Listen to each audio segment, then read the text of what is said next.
All right, welcome to the Fishing Bucket List. This is episode 6. I am super glad today because I've had somebody I've wanted to have a conversation with for a long time about fishing, and finally we get a chance to talk today.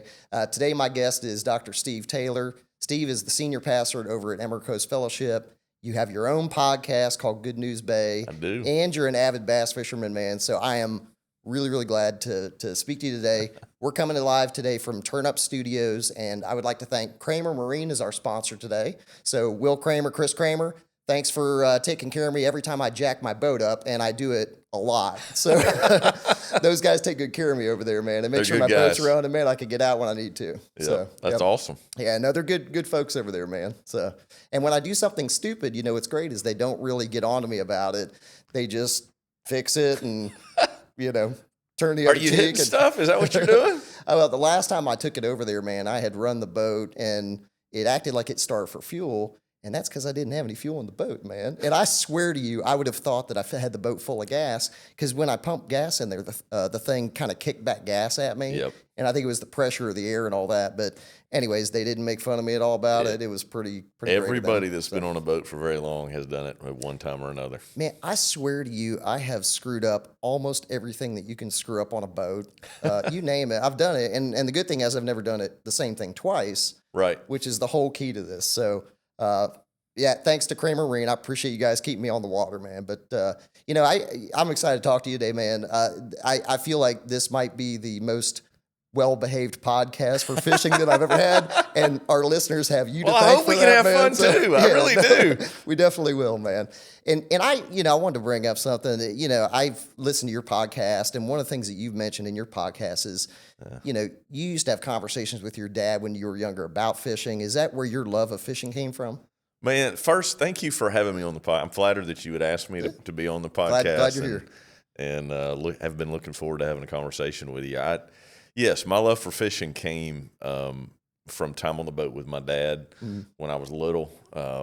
And they've got pictures of me really from when I was 2 or 3 years old being on the boat with him. Yeah, it's awesome. Yeah, I honestly, if I had it to go back and do over again, and I probably wouldn't tell Coach Frank over at Mosley, who was one of my coaches, but I probably would have quit basable sooner and played a little bit less. Yeah, because we spent a lot of time in baseball stands, and I have grown to love fishing so much more over the years. Yeah, there's so much about it. And I think that connection, like one of my earliest memories is me fishing with my dad and my grandpa, and I can't even remember where we were at in Indiana, but I remember as a kid being out there on the water with him, and it's one of my earliest memories that I have. So, well, let me just kind of start off, since you've asked me about my dad and early love for fishing. Let me kind of maybe loosen you up a little bit. I love talking to parents about like how to encourage their kids, you know, and have good relationship. And I actually had the birds and bees conversation when my dad was on the boat. Oh wow! Like, and there's a cool like. Quality time and quantity time matter. Yeah. And a lot of times when you can get people away, your kids away, you're able to have, like, they'll ask you questions that they wouldn't have asked otherwise. I find that you don't get that kind of dedicated time with somebody unless you're away from things and all that. And that is something that when you're fishing, man, there's nothing else going on except you and the other person being on the water. Not to derail the conversation, I won't let you lead it, but one of the things that's I really am encouraged by, my kids are 25 and 20 now, and one's graduated from college with a master's. Another one, Austin, my youngest, is actually still in college. Neither of them love fishing like I do. Really? Which is kind of a tragedy. If you'd have asked me that earlier on, I was like, man, this is horrible. But it's also, I fish a lot by myself. Yeah. And but what I was going to say is that here a couple of years ago, we went up to Lake Eufaula. And we were there over a Saturday. And they had a high school bass fishing tournament there. And there were 150 some odd boats of high schoolers. Oh, wow.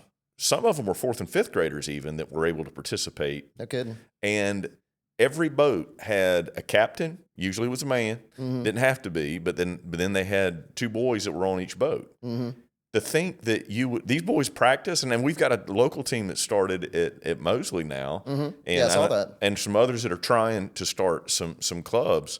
But the fact that they're able to, those dads now are going to spend that many hours captive with their son, so to speak, without the phone on. Like that's unheard of. Yeah. And so I think there's something really cool about that, that part of the sport's like coming up. But there's no question that for fathers and sons and moms and sons and daughters and all that, it's a great way to spend time together. Yeah, and that actually, you talked about derailing me, but it doesn't, because really the next thing I wanted to ask you about was how fishing and ministry, particularly what you do, how those things are so connected, and I feel like those conversations, those intimate, thought-provoking conversations, is a big part of that from my standpoint.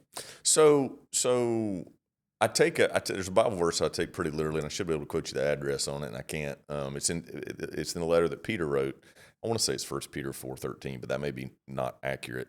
What I do know is that it talks about casting your cares on the Lord, right? And the whole concept is that you should, the things that stress you out and that worry you, give those to God. And for me, like personally, yes, I enjoy corporate worship with people, and being able to gather with other believers, being able to open God's word and praise his name. But something about being in nature is different. Like the sunrise reminds me that God is in charge for the day. The sunset reminds me, just as surely as the sun sets, we'll have new mercies again every morning. And like he's in charge of that. He paints it new every day. Yeah. And it doesn't look the same from anywhere else.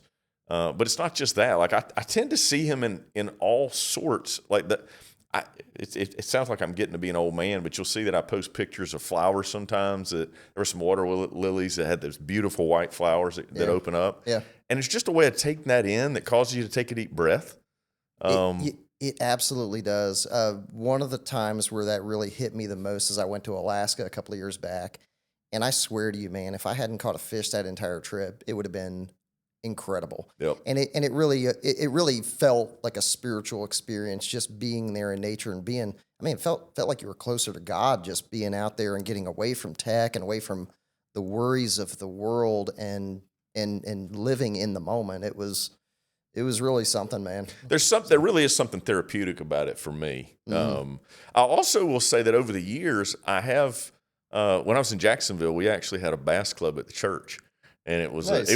Guys that love to bass fish, if you're bit with the bug, you just love doing it, and you love you don't mind being around other guys that if they're bit with the bug too, you get it. Yeah, which is it's one of the things we got in common, right? Absolutely, yeah. And so they were happy to come take guys that did not necessarily go to church, they were happy to come take our money. You should start some sort of church service on the bass boat, like a little tournament. We get together and have a 30-minute prayer group before we go out fishing for the day. Yeah. Given enough time, I'd love to. But that's very innovative. But you learn a lot about people if you're on a boat with them for 6 or 8 hours. You learn a ton. And I'm not a high pressure guy, but I am conversational, and so it's a good way to get to know people as well. Nah, for sure. And what lessons have you learned from your time fishing that have tied into faith that you personally, as well as what you're able to do for other people, with what you do? Well, I think I've learned a couple things. Patience is the obvious one. There's a puzzle that has to be put together every day. Every day. No 2 days are alike. Yeah. Just because you caught them there before doesn't mean you're going to catch them there again. Even one day makes a huge difference. Yeah. And so you have to fish the day. You can't fish yesterday. There's a mental part of the game that and you know this, but that if you get so caught up in your head that you're fishing yesterday and not looking at the things around you today, then that's going to mess you up. I also, I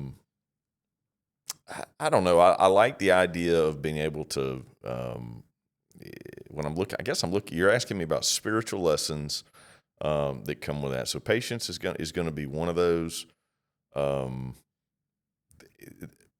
I think the other part of this, and this is maybe over spiritualizing it a little bit, but there's an aspect where I recognize that ultimately God's in charge.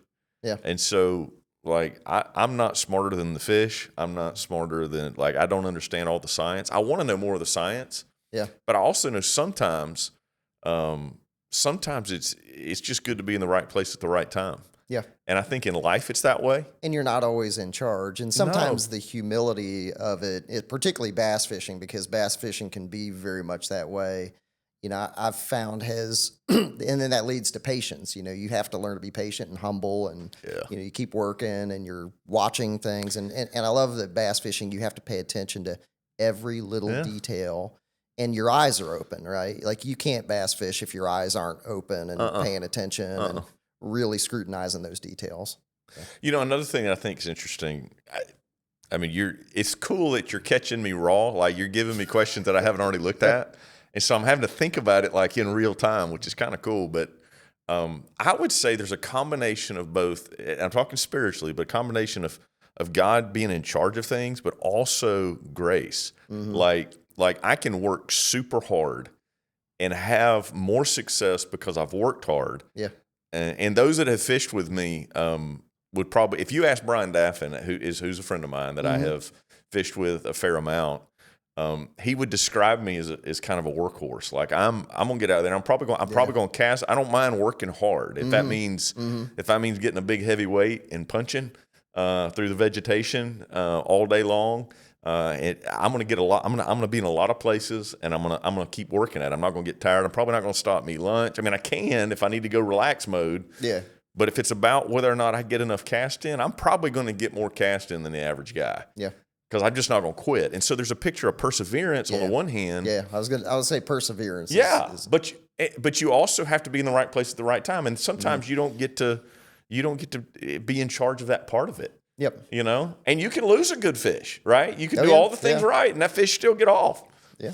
So sometimes, in fact, I had a high school student text me this morning asking me for some advice about not that I'm this great fisherman, but they were asking me about a tournament they got this weekend. And I said, sometimes I can give you some advice, but at the end of the day, it's better to be blessed than to be good. Yeah. And at the end, I mean, sometimes if I catch a good fish, it's not because I'm that good of a fisherman. I just got the right fish at the right time, and I was blessed. Yeah.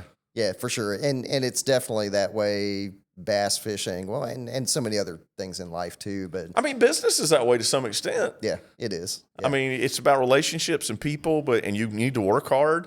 But it's about meeting the right person and being in the right place at the right time. And I think that's what I take away from it is that the same principles that apply in bass fishing or business or in faith, there's so many of those things that are commonalities. And I think sports in a lot of ways teach us those things too. It does. You have to be patient. You have to be perseverant. And you have to know that you have to work hard when you need to work hard. And some days it's easy. You get on the water and you're just slaying them. Yep. And then some days, man, you really have to focus and lock down. And that echoes across a lot of different things in life. Now, as I deal with people that may not have a background in fishing, they don't seem to have the same view or understanding of what I know you do as one that bass fishes some. Like it's not an inactive sport. Mm-hmm. I don't go anchor up typically and put my line in the water and just wait for the fish to come. Yeah. I'm actively thinking intentionally about where the fish going to be based on the season and putting together a pattern every day. Yep. Yeah. I do the same thing. And going to different spots. And I think that's why I got into it in the first place, because I really, being connected in the digital world and, with what I do for a living, I love that my brain has to be occupied with the space of bass fishing and figuring it out and putting together the pattern. And it's chess, man. You're really thinking about it. And I can only think about that, and the other stuff melts away, What you just said is a huge part of why I love to fish. Yeah. I at times I try to work out on a regular basis. You can't necessarily tell that, but I found that when I exercise, if I'm having to, now I can't just walk like at a slow pace because I'll still think about everything else. Yeah. But if I'm having to lift enough weight that I've got to focus on that and not anything else, it's a stress relief, right? And the same, and I don't know if I should be this honest on the podcast, but the fact is when I'm stressed, if I get out fishing, I'm worried about the puzzle. I'm not worried about who's dying. I'm not worried about who's upset with who. I'm not worried about whatever the other things are that are going on that week. Yeah. And you have to have that recharge. I do. So do you find that when you do get away and you're able to disconnect, that time away on the water or at the gym or whatever helps you to then come back with more clarity so that you can handle those difficult decisions? It absolutely does. to the degree that my wife Christy will tell me, you need to go fishing, which Yeah. is a great thing to have a wife to say. I've had people tell me that too. Well, yeah, I mean, and yeah, I'm human, so my attitude's not always what it ought to be when you get stressed. And another thing that will happen is that, I put as much work as I can into my message, but sometimes I need, before a Sunday, a Saturday afternoon on the water, having worked hard on the message, it kind of lets it simmer a little bit. Yeah. Yeah. And my mind does some work on it just by getting out of it, Yeah. So in that light, there's times where I've gotten to go fishing on a regular basis, and there's times where, it might be 6-8 months before I get to go between bass fishing trips, man, just because life occupies you, right? Life is busy. Do you feel that when you kind of get into a rhythm with being able to disconnect and unplug, that helps you in your regular life, where you have at least time where you can get away and disconnect for a little bit, and then get back into what you need to do? I think that it's helpful when you can. I think real life sometimes makes it hard to do that.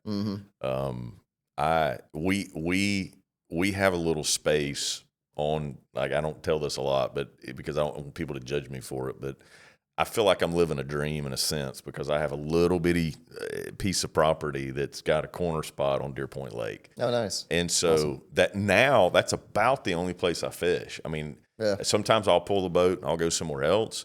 But because that's true, the reason we bought there was so that I'd have the opportunity to be able to get out at the end of the day. Yeah, and go out for a couple and hours. And to do some stress relief, right? Yeah.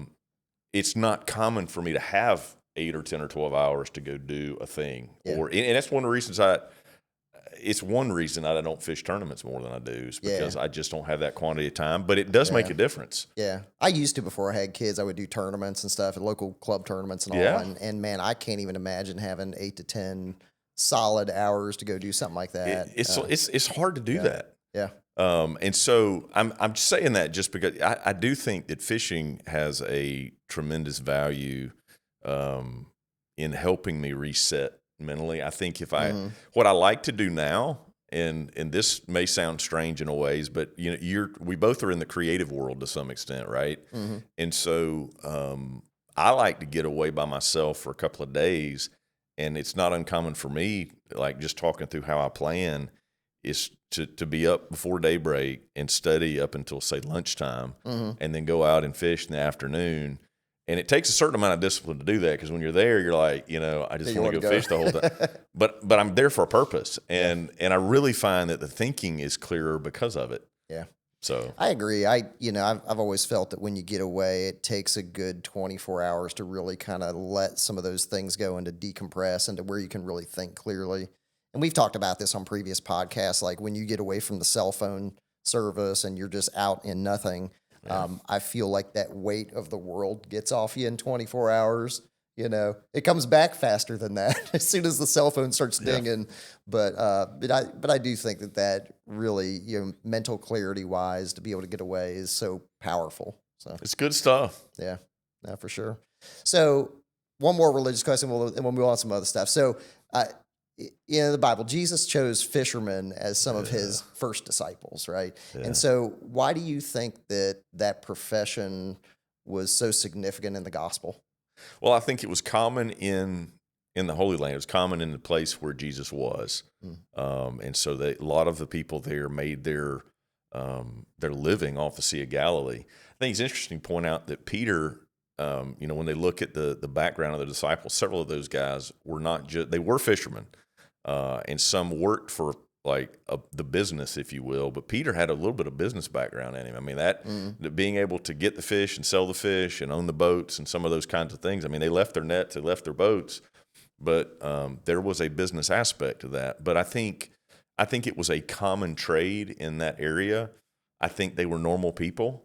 I think that the gospel has always, it's something that the average Joe should be able to come. If God came so that all men could know Jesus, then that means it's going to have to be pretty easy to understand, right? Yeah. And so I think it's a picture of the common man who's a lot like me and you. Not calling you common, but I like to think that I'm a regular guy.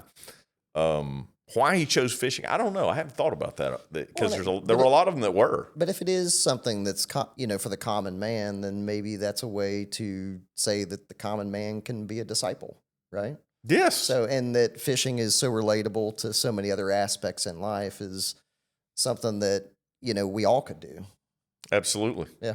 I love the fact that I will say that I love the fact that Jesus chose in Peter's life twice when he was not able to catch fish to tell him which side of the boat to put the net on, and he absolutely slayed him. And my favorite is that after the resurrection, he denied Jesus the 3 times after telling him, somebody else might, but I will never deny you. He did.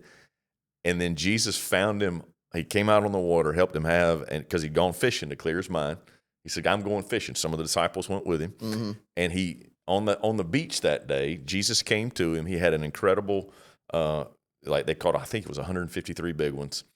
Maybe it's not that many, but it was an incredible catch. And he knew because of the catch, he knew that it was Jesus because he'd seen it one time before. And so the fact that Jesus chose that method to restore Peter, because it was after that he said, go, if you love me, go follow me.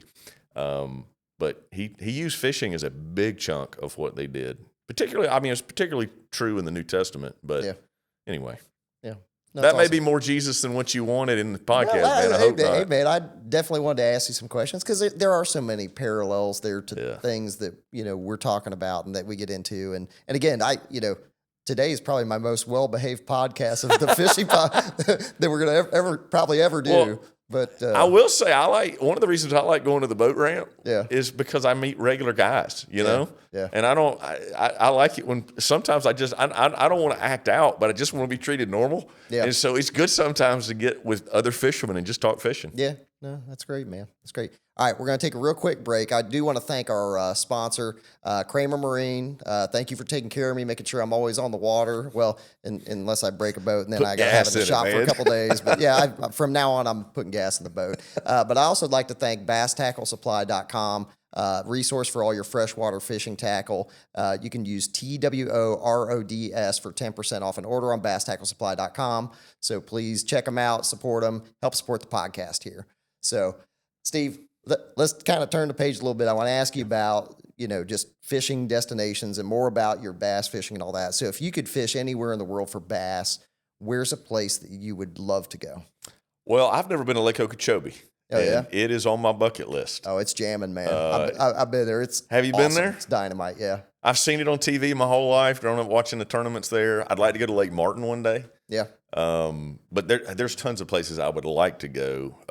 But the one that I really am so drawn to, I grew up watching Roland Martin. So Okeechobee's a place I would love to go. Yeah, we had a day at Okeechobee one time. My friend and I went down there, and we found a stretch that was maybe 150 yards, and we went back and forth through that stretch and we kept going over it and over it and over. And every time we'd catch one that was 4 or 5 pounds at least. And he caught one that was 9. And it was just a great day. But we didn't, we fished other places, but when we found that area, we just kept looping through it and it just kept replenishing itself. It was awesome.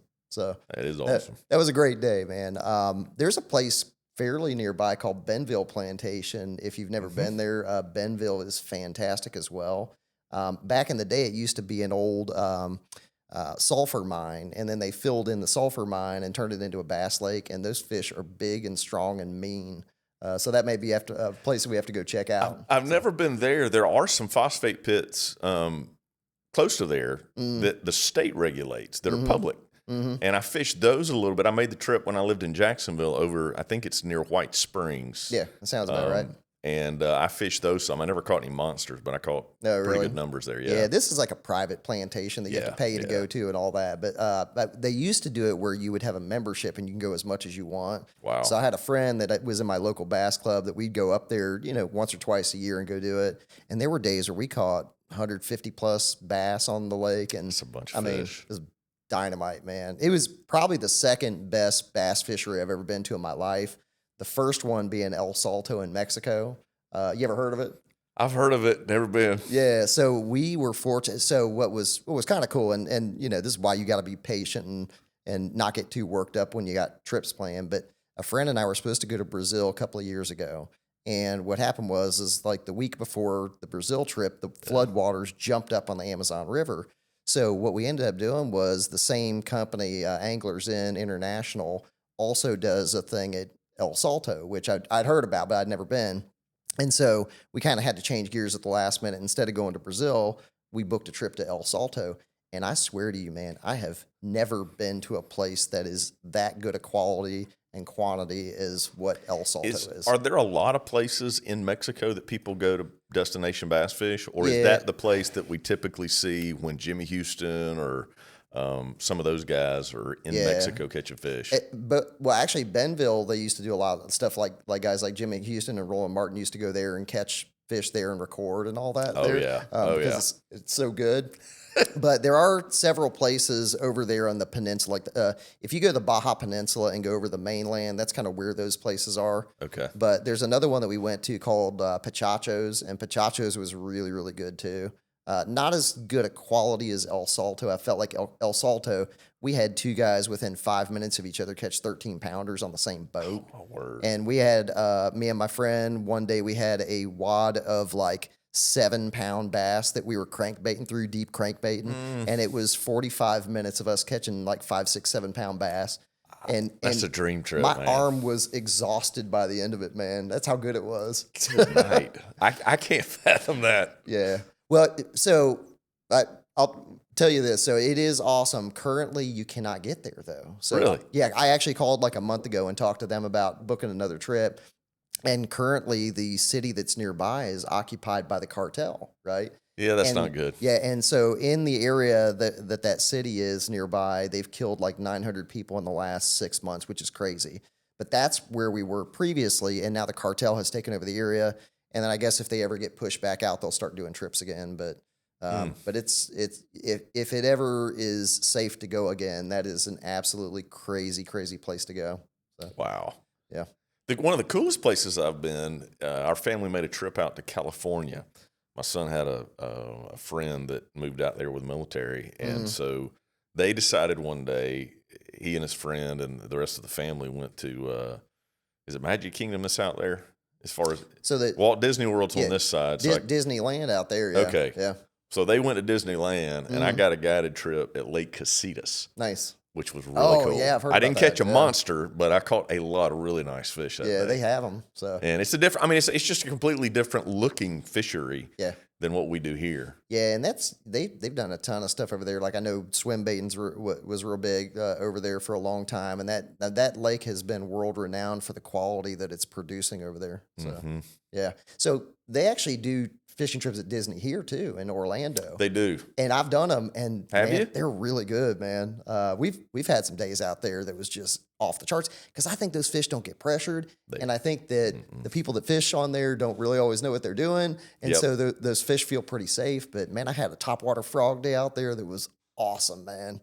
And the guide just sat in the back of the boat because usually they'll get up on the front and trolling motor you around and all that. You got to have a guide to take you on the bass boats. Yeah. And I told him, I said, man, just give me the foot control. So I got up front and he just sat in the back and we had a conversation all day. So yeah, we had a great time. Now, you hadn't gotten in on the action in Japan, have you? Nah, man, I've only been to South America, but I would love to travel around the world and see all kinds of stuff, man. And that's really like the bucket list thing. Yeah. That's kind of what that's about. Is my friend and I made a pact when I turned 40, and we kind of just like I always wanted to do these things, and so did he.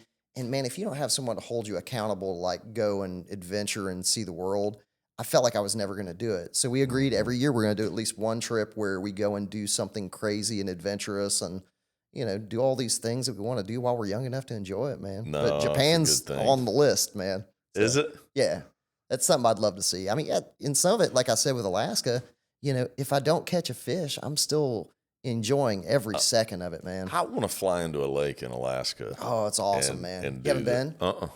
Man, I I swear. haven't traveled much, man. Man, I swear to you, there's no greater place I've ever been to than Alaska. And we're going to go back again next July.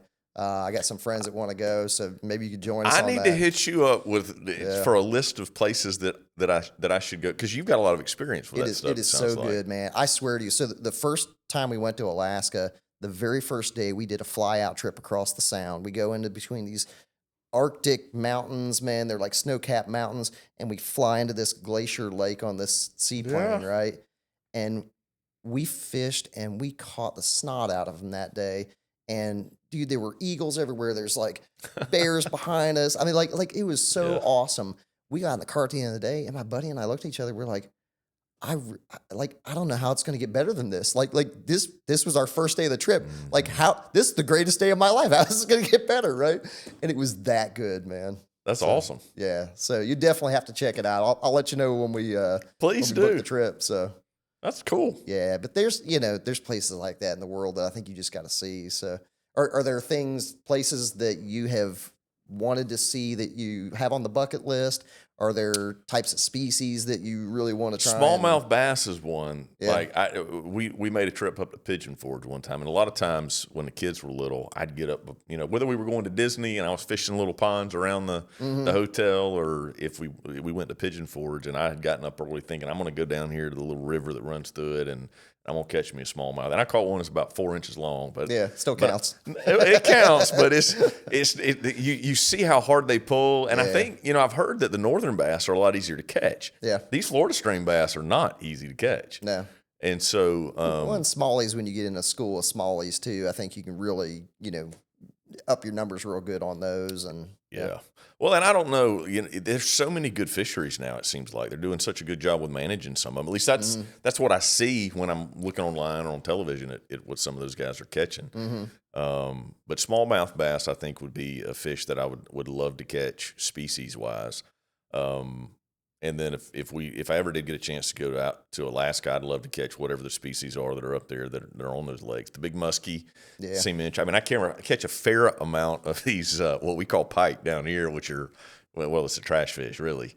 Yeah, it's still fun to catch. They're fun to catch. They're toothy critters. Yeah. So in July, everything is pretty much in season in Alaska, and we're catching sockeye salmon and rainbow trout that are like 8 to 10 pounds. Man, it's ridiculous. Halibut, lingcod, sea bass. I mean, you name it, man. We caught it all. So it was great. The only thing we didn't really catch was the king salmon because they hadn't moved up in the river yet. But they keep tracking numbers and all that, so they scientifically know what they're doing. But that was great stuff. So I've also never done any fly fishing for like trout and that kind of thing. I fly fish for panfish. Yeah. I don't know that I would. I don't know that I could ever get into that the way that I have bass fishing, but I think it would be fun to go try You have it. to go try it and check it out. I haven't either. We fly fished a little bit in Alaska and have done different things, but definitely like a trout, like maybe a Montana or Canada trip. I think that'd be amazing. Well, and a shout out to some of the local guys that do the guided trips with a fly rod here locally to catch redfish, and I guess there's probably some guys catching tarpon on a fly rod. I don't know. Yeah, that'd be awesome. So, it would be a pretty tarpon, good fight. We talked about doing one because Greg Gladden here in town, he's really gotten that down to a science, man. And I've seen some of the catches he's had. And in our area, man, I had really never heard of anybody catching it until about 5 years ago when Greg started it. Yep.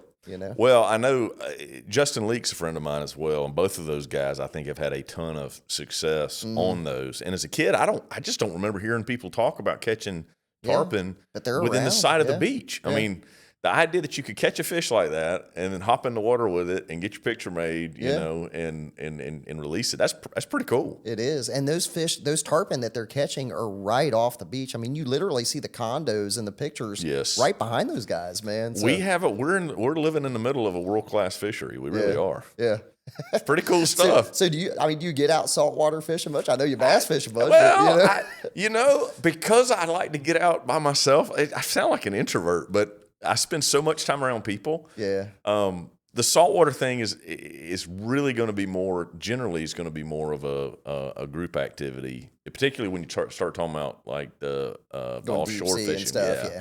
And I've enjoyed it. I mean, it's common for me would be probably to go once or twice a year upon an invite. Yeah. And I enjoy it in those opportunities, but there's a science to that too. And a big part of that is knowing how to maneuver that boat so that you can and get on the spot with the tides and all that. I mean, the captain's got to be on his game. Yeah, the tech on that has really helped a bunch, man. I can't even imagine how guys used to do it 40, 50 years ago with the limitations in tech and not even having any at all, man.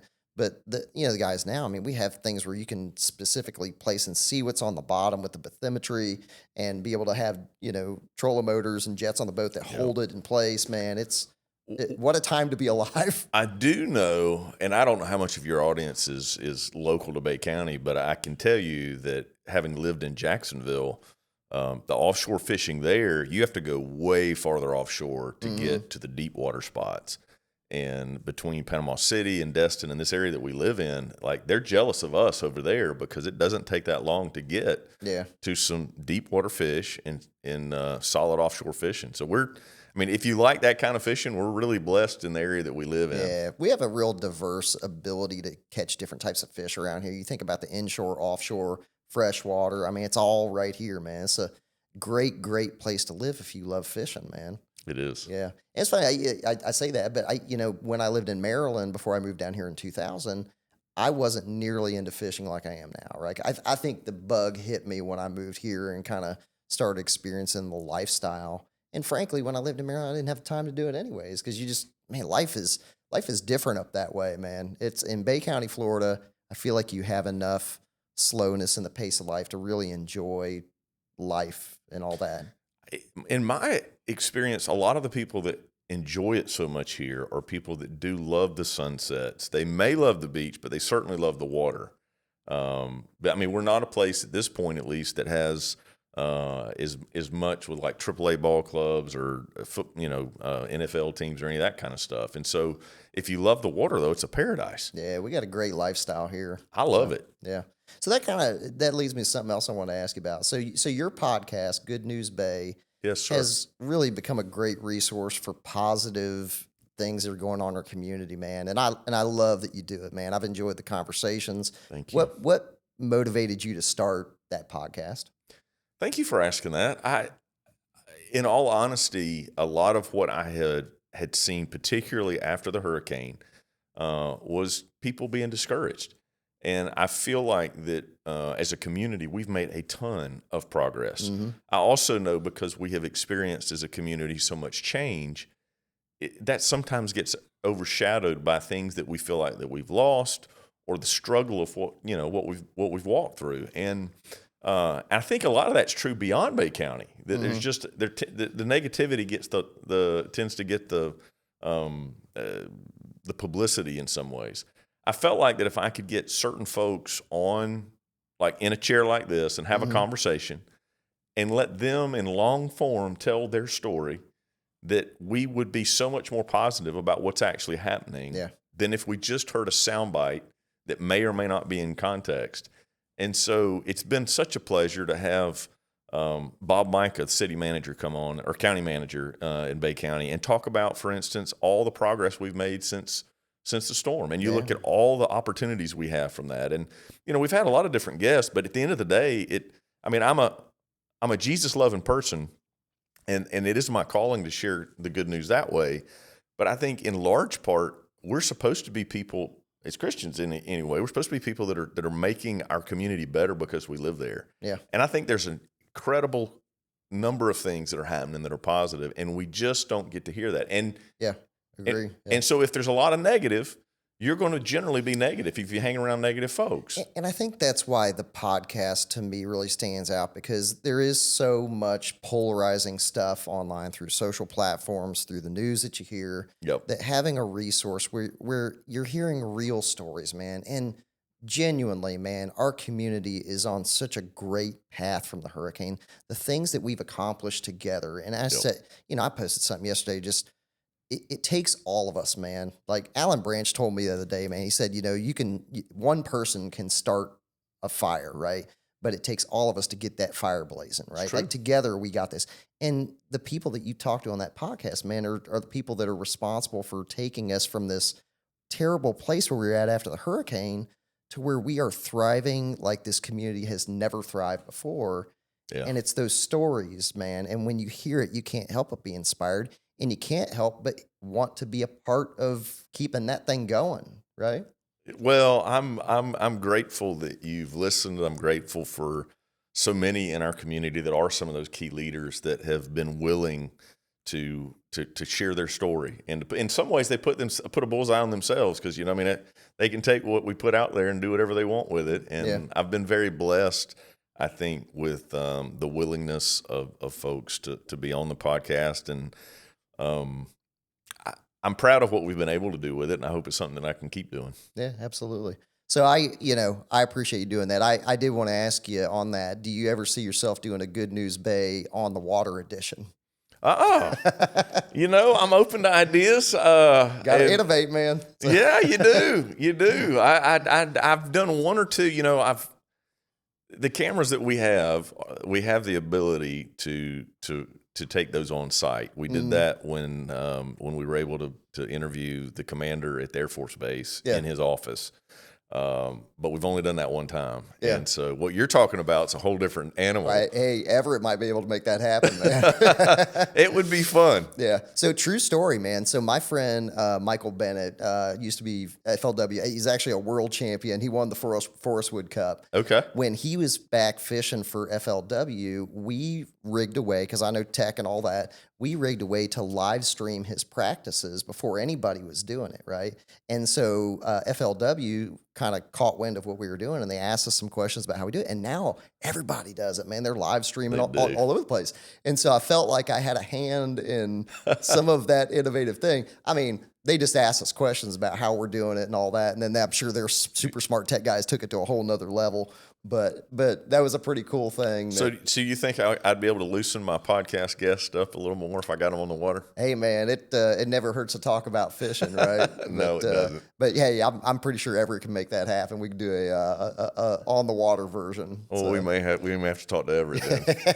That'd be fun. Nice, awesome. Well, man, that's about wraps up our time for today. But man, it's been fantastic having a conversation with you, man. I've wanted to talk fishing with you and just general stuff, life stuff about you for quite some time. So I really appreciate the opportunity. Yeah, man, it's been awesome. Well, we will have to talk again soon. So let's do it. Awesome. Well, I appreciate y'all tuning in. Thank you, Turn Up Studios, for hosting a podcast today.